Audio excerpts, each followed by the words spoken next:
Levier de vitesse.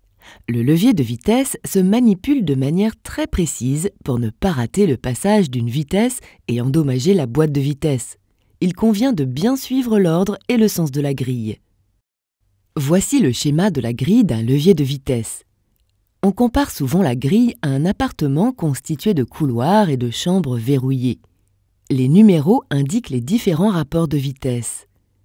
Les zones grises délimitent les couloirs dans lesquels le levier circule.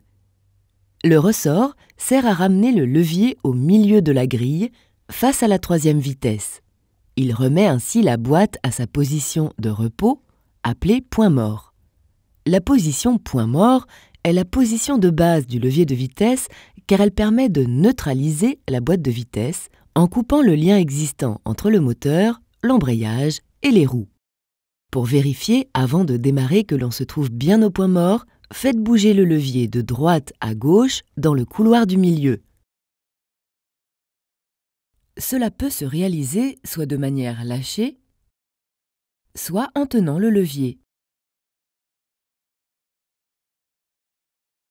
Pour passer une vitesse, il convient d'appuyer sur la pédale d'embrayage.